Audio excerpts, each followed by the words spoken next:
मित्रांनो, भारताचं एक विमान जे दिल्लीवरून श्रीनगरला निघाले आणि जात असताना रस्त्यामध्ये ते जे विमान आहे ते वादळामध्ये सापडतात आणि ज्यावेळेस ते वादळामध्ये सापडलेलं असतं ते पाकिस्तानचा जो पठाणकोटचा एरिया आहे त्याच्या जवळ असतं. अशा इमर्जन्सी परिस्थितीमध्ये पायलट जो आहे हा पठाणकोटच्या जे एअर कंट्रोल आहेत ATC वाले आहेत त्यांच्याबरोबर कॉन्टॅक्ट करतो, संपर्क करतो आणि त्यांना सांगतो की आमचं एक प्रवासी विमान आहे ज्याच्यामध्ये 227 प्रवासी आहेत आणि या सगळ्यांचा जीव हा संकटात आहे कारण विमान जे आहे वादळात सापडले, टर्ब्युलन्स निर्माण झाला आहे विमानामध्ये, त्यामुळे आम्हाला तुमच्या मदतीची गरज आहे आणि इमर्जन्सी लँडिंगसाठी पायलटनं त्यांच्याकडे विनंती केली.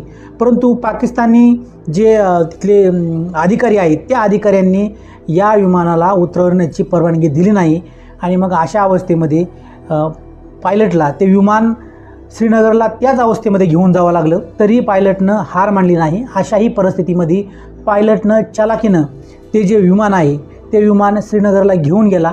सुखरूप त्यानं ते विमान जमिनीवरती उतरवलं आणि 227 लोकांचा जीव वाचला. ही बातमी 4 ते 5 दिवसापूर्वी तुम्ही ऐकली असाल. मित्रांनो, ही जी सगळी घटना आहे या घटनेतनं एक दिसतंय की पाकिस्तान किती क्रूर आहे आणि माणुसकीची कुठलीही अपेक्षा आपण पाकिस्तानसारख्या शेजाऱ्याकडून करू शकत नाही. त्यामुळे असले शेजारी जे आहेत हे खरं तर नसलेलेच बरे. मित्रांनो, ह्या झाल्या काही ताज्या घडामोडी. मित्रांनो, आज आपली जी कहाणी आहे आपली कहाणी विमानाच्या संदर्भातच आहे. मित्रांनो, एक विमान, जे विमान एका ठिकाणावरून दुसऱ्या ठिकाणी जायला निघतं आणि त्या विमानाला तो जो प्रवास आहे तो फक्त 3 ते 4 तासांचा असतो. परंतु ते जे विमान आहे ते आकाशामध्ये उडान घेतं, परंतु ते विमान पुन्हा जमिनीवर कधीच येत नाही आणि नंतर मग त्या विमानाचा शोध घेतला जातो, परंतु तरीही ते विमान कुठेही सापडत नाही आणि 35 वर्षाच्या नंतर ते विमान एका विमानतळावरती लँड होतं, ते एका विमानतळावरती उतरतं. नेमकं ही रहस्यमय कहाणी काय आहे हे आपण आजच्या व्हिडिओमध्ये पाहणार आहोत. नमस्कार मित्रांनो, मी संदीप येनके पुन्हा एकदा एका नव्या व्हिडिओमध्ये आपलं सगळ्यांचं स्वागत करतो. मित्रांनो, आजची आपली जी कहाणी आहे ही विमानाच्या संदर्भातच आहे. सँटिगोचं EWA 513 हे विमान जर्मनीवरून ब्राझीलला जाणार असतं आणि ते एका ठराविक ठिकाणी उतरणार असतं. तारीख असते 4 सप्टेंबर 1954 आणि वेळ असते दुपारची. आणि हे जे विमान आहे या विमानाचा प्रवास हा फक्त 4 ते 5 तासांचा असतो. ठरलेल्या वेळेप्रमाणे हे विमान दुपारी 2 वाजता आकाशामध्ये उडान घेतं आणि या विमानामध्ये टोटल 90 लोक असतात. म्हणजे 86 प्रवासी असतात आणि 4 त्याचे क्रू मेंबर असतात. आता क्रू मेंबरमध्ये कोण येतं? पायलट, सहपायलट आणि एअर होस्टेस, म्हणजे असे सगळे मिळून 90 लोक त्या छोट्या विमानामध्ये असतात. आणि हे जे विमान आहे हे विमान जर्मनीवरून ब्राझीलला जायला निघालेलं आहे. विमान आता ठराविक उंचीवर गेलेलं आहे. विमानाचा प्रवास व्यवस्थित चालू आहे. विमानाच्या आतले जे प्रवासी आहेत हेही आता प्रवासाचा आनंद घेत आहेत. वातावरण एकदम व्यवस्थित आहे, छान आहे. आता प्रवास हा त्यांचा आनंदाचा सुरू आहे. परंतु ज्यावेळेस अटलांटिक महासागराच्या वरून हे विमान चाललेलं असतं त्यावेळेस त्या विमानामध्ये अचानक टर्ब्युलन्स जाणवतो. विमान ते हलायला लागतं, खालीवर व्हायला लागतं आणि त्यानंतर मात्र मग त्या विमानाचा ATCशी संपर्क तुटतो. आता ATC म्हणजे काय? एअर ट्रॅफिक कंट्रोल यांच्याबरोबर विमानाचा हा संपर्क असतो. म्हणजे जोपर्यंत विमान हे आकाशामध्ये आहे त्या विमानाचा जमिनीवर असणाऱ्या ATC यांच्याशी संपर्क असतो. ते जे ATC आहे हे ते विमान कंट्रोल करतं किंवा विमानाला जर काही अडचण आली तर पायलट त्या ATCशी संपर्क करू शकतो. परंतु ज्यावेळेस मग हे विमान त्या अटलांटिक महासागराच्या वरून जात असतं अचानक त्या विमानाचा जो संपर्क आहे तो ATC बरोबर तुटतो आणि मग संपर्क सुटल्यानंतर जे खाली लोक आहेत त्यांना समजतं की त्या विमानामध्ये काहीतरी प्रॉब्लेम झाला आहे. नंतर मग काही वेळाने जे ATC वाले आहेत हे विमानाबरोबर पुन्हा संपर्क करण्याचा प्रयत्न करतात, परंतु विमानाबरोबर संपर्क होत नाही आणि ते विमान लापता होतं. त्या विमानाचा काहीही पत्ता लागत नाही. नंतर मग सर्च ऑपरेशन राबवलं जातं. अनेक ठिकाणी पाहिलं जातं की ते विमान पडले का काय, कारण आता एक्सपर्ट जे लोक आहेत त्यांचा अंदाज होता की हे विमान टर्ब्युलन्समध्ये अडकलं असावं आणि ते खाली कोसळलं असावं आणि मग त्यामुळं मग जो महासागराचा जो परिसर आहे त्या भागामध्ये मग त्या विमानाचं सर्च ऑपरेशन राबवलं गेलं, परंतु नंतर ते विमान दिसलं नाही. बरेच दिवस हे ऑपरेशन चालू होतं परंतु त्या विमानाचा काही तपास लागला नाही. आतापर्यंत ही जी कहाणी आहे ही सगळी ठीकठाक आहे. त्यामुळे ब्राझील सरकारला आणि जर्मनी सरकारलाही काही प्रॉब्लेम नाही, सगळं काही व्यवस्थित आहे.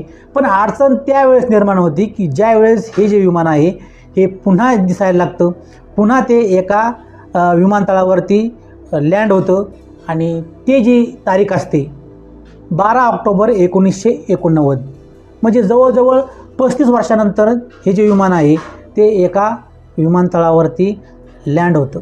त्याची कहाणी अशी असते, ते ब्राझीलच्या ऑटो अल्गर या विमानतळावर लँड होण्यासाठी जेमिनीच्या दिशेने झोपावतं. हे जे विमान आहे हे काही दिवसापूर्वी लापता झालेलं होतं आणि मग 35 वर्षाच्या नंतर हे जे विमान आहे हे बिना परवानगी या विमानतळावरती आलं कसं, याचं आश्चर्य आता सगळ्यांना वाटत होतं. सगळे जे सुरक्षा कर्मचारी आहेत सगळे धावत धावत मग त्या विमानाकडे जातात. काही लोक त्या विमानाच्या जवळ जातात आणि विमानाच्या आत जाण्याचा प्रयत्न करतात, परंतु विमानाचा दरवाजाही आतून कोणी उघडत नाही आणि मग तो दरवाजा जबरदस्तीनं उघडण्यात येतो आणि काही लोक आत जाऊन पाहतात आणि त्यांना धक्का बसतो, कारण विमानाच्या आतमध्ये एकही प्रवासी नसतो, म्हणजे जिवंत नसतो. प्रत्येक जी सीट आहे त्या प्रत्येक सीटावरती एक सापळा असतो. 35 वर्षापूर्वी ज्या विमानानं आकाशामध्ये झेप घेतली होती तेच हे विमान होतं आणि त्या विमानामध्ये 90 प्रवासी होते. तसेच ते 90 प्रवासी आहे असे प्रत्येक सीटावरती होते, परंतु त्या प्रत्येकाचा त्या ठिकाणी सापळा झाला होता. म्हणजे त्या ठिकाणी आता ते जी प्रवासी आहेत हे जिवंत नव्हते, तर प्रत्येकाचा सापळा त्या सीटावरती होता. लोक घाबरतात, हा काय प्रकार आहे. ते जे सुरक्षा कर्मचारी आहेत तेही घाबरतात. त्यानंतर पाहतात की पायलटचाही सापळा झालेला आहे. तर या ठिकाणी हे आहे की जर या विमानामध्ये सगळे सापळे आहेत आणि 35 वर्षाच्या नंतर हे जे विमान आता या ठिकाणी उतरलं असेल, तर मग हे विमान नेमकं कोणी उतरवलं, इतक्या व्यवस्थित आणि सुखरूपपणे हे विमान या ठिकाणी कोणी लँड केलं, हाही प्रश्न त्या ठिकाणी आहे. आता ह्या सगळ्या जी गोष्टी आहेत ह्या गोष्टी घडलेल्या आहेत 1989ला ब्राझीलमध्ये. आणि मग असंही म्हणलं जातं की त्यावेळेस ब्राझील सरकारनं ही जी बातमी आहे ही बातमी दाबून ठेवली, कारण लोकांमध्ये पॅनिक पसरू नये म्हणून ही बातमी दाबण्यात आली. या बातमीचा जास्त प्रचार होऊ दिला गेला नाही असं काही जाणकारांचं मत आहे. आणि मग या गोष्टीच्या बाबतीमध्ये अनेक वेगवेगळ्या थेऱ्या समोर यायला लागल्या. एक थेरी अशी समोर आली की जे एलियन्स आहेत, म्हणजे परग्रहावरचे जे जीव आहेत, त्या लोकांनी हे विमान जे आहे या विमानाचं अपहरण केलं असावं आणि मग त्यामुळे 35 वर्षाच्या नंतर हे विमान त्यांनी सोडलं असावं जमिनीवरती आणि त्यामुळे मग या विमानाची अशी अवस्था आहे, अशा एका थेरीची चर्चा चालू होती त्या काळात. दुसरी अशी थेरी काही लोकांनी मांडली की हे जे विमान आहे हे काही शास्त्रज्ञ लोकांनी याचं किडनॅपिंग केलं होतं आणि ह्याच्यावरती ते मानवी संदर्भामध्ये, माणसासंदर्भामध्ये संशोधन करत होते आणि त्यामुळे मग 35 वर्षानंतर त्यांनी ते विमान या ठिकाणी पुन्हा सोडून दिलं, अशी ही एक चर्चा त्या काळामध्ये होती. आणि तिसरी एक महत्त्वाची चर्चा त्या घटनेसंदर्भात त्या काळामध्ये होती, ती म्हणजे असे विमान आहे हे टाईम मशीनमध्ये अडकलं होतं किंवा टाईम ट्रॅव्हलिंग असं जे म्हणतात त्या घोळामध्ये हे विमान अडकलं होतं. आणि टाईम ट्रॅव्हलिंगची अशी एक गोष्ट आहे की असं म्हणतात की ज्या टाईम ट्रॅव्हलिंगमध्ये जर एखादी गोष्ट अडकली तर त्या ठिकाणचा जो टाईम असतो हा खूप स्लो असतो. तिकडला 1 तास म्हणजे आपल्याकडले अनेक वर्ष, अशा प्रकारचा प्रकार असतो आणि त्या टाईम ट्रॅव्हल्समध्ये हे विमान अडकले असावं आणि त्यामुळे मग 35 वर्षानंतर हे विमान आपल्यासमोर आलेलं आहे, अशा एका थेरीची चर्चा त्या काळामध्ये होती. आता ह्या झाल्या त्या काळातल्या या विमानाच्या संदर्भामध्ये चर्चा. आता या ठिकाणी विषय असा आहे की ह्या ज्या चर्चा आहेत या चर्चेचा सोर्स कुठून आहे, नेमकं ह्या चर्चेची सुरुवात झाली कुठून.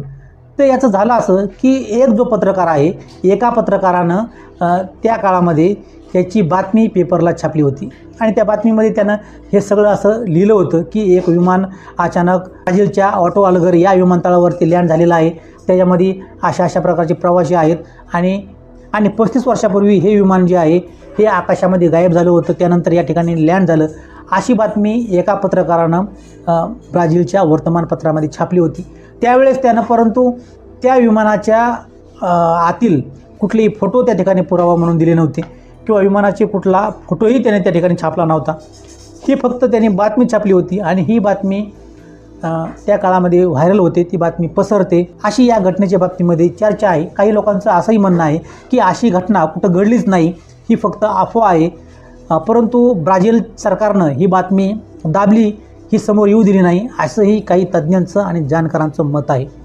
परंतु या संदर्भामध्ये पॅनिकता पसरू नये म्हणून ब्राझील सरकारनं या संदर्भामध्ये संशोधन करण्यासाठी किंवा या बातमीच्या बाबतीमध्ये किंवा या घटनेबाबत कुठल्याही प्रकारचं संशोधन करण्यासाठीची परवानगी ब्राझील सरकारनं नाकारली.